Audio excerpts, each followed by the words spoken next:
Hello and welcome to Quick Charge by Electrek, keeping you in the fast track with daily EV and green energy news. I'm Mikey G, and it's Wednesday, March 10th.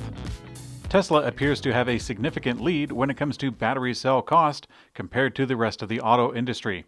Caron Energy Research Advisors claim, quote, according to Caron ERA, Tesla pays an average of $142 per kilowatt hour for the battery cell purchased from three suppliers, Panasonic, LG, and CATL.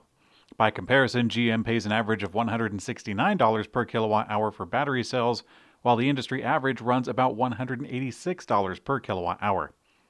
Now, based on this trend, Sam Jeff, managing director, believes that Tesla will maintain a battery cost lead through the next 10 years, but he sees other automakers closing that gap. Tesla Gigafactory Berlin is pushing to start production soon, and that's despite the precarious permit situation. The automaker is now installing production equipment, but it doesn't have approval to start production. A new report from Handelsblatt, a German publication that has been following the project closely, says, quote, the final environmental approval for the factory by State of Brandenburg is still pending. A decision on this is possible until the end of March or beginning of April. This construction of the factory is already advanced, however, because Tesla is building in individual steps through the early approval. Most recently, the company received such a permit from Brandenburg State Office for the environment of installation of new machines. Now, local officials, such as Brandenburg's environmental minister, Alex Vogel, have recently stated that Tesla currently has a path to reach trial production without the final environmental approval for Gigafactory Berlin. But in order to start volume production of its electric vehicles, the automaker would need final approval. The Tesla Model Y is already seen as putting pressure on NIO and XPeng in China, which mainly sell competing electric SUVs. And this is as Tesla's entry in the Chinese EV market is ramping up. Tesla delivered 4,630 Model Ys, and that was while the competition already had production up and running. NIO delivered 5,578 units, and XPeng 2,223 during that same period. Tesla investors are closely looking at the Chinese market for growth. China contributed 140,000 vehicles to Tesla's record year of almost 500,000 total. This year, many are expecting Tesla to double deliveries as it ramps up the Model Y production.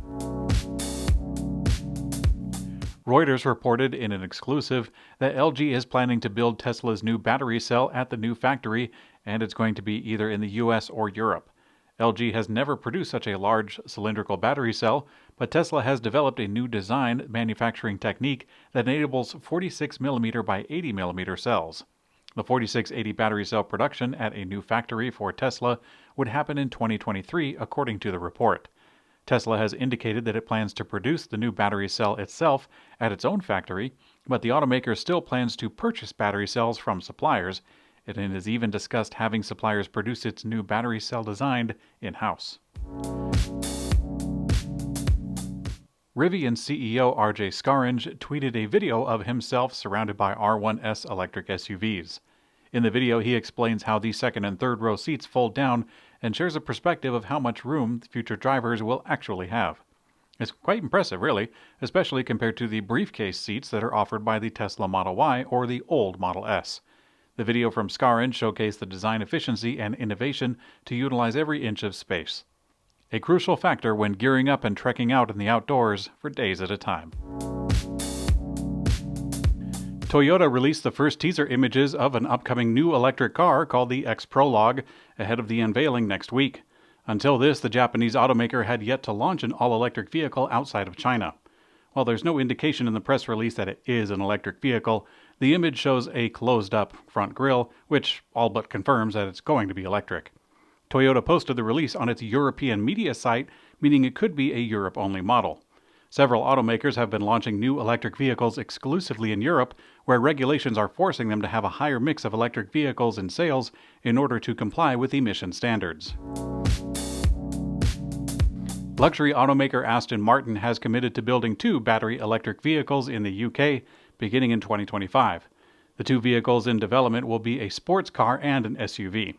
With hybrid models in the pipeline as well, Aston Martin is inching towards EVs within a faster adapting automotive market. Mercedes-Benz owns 20% of the company and will likely be providing batteries for the vehicles. The company isn't going all in, as we can see. The automaker will continue manufacturing traditional engines for customers well into the next decade.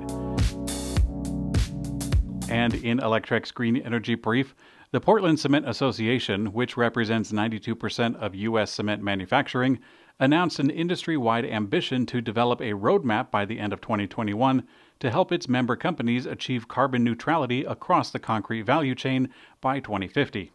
On our site, we have a full interview with the Vice President of Sustainability, Rick Bohan, where we ask how the association will meet this goal. The World Resource Institute CEO, Andrew Steer, has been named as the first president and CEO of the Bezos Earth Fund.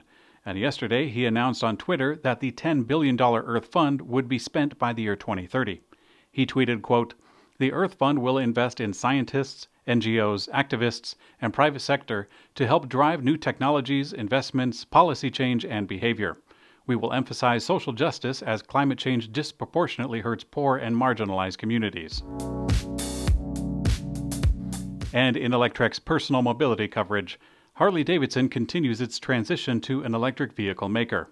Harley named Ryan Morrissey as its first ever Chief Electric Vehicle Officer. Harley-Davidson's Hardwire plan is its new 5-year strategic outlook and included investing heavily in electric vehicles, establishing a new division within the company purely for the development of EVs. Thanks for watching Quick Charge by Electrek. We also have an audio version on your favorite podcast player. I'm Mikey G, and I hope you have a great day.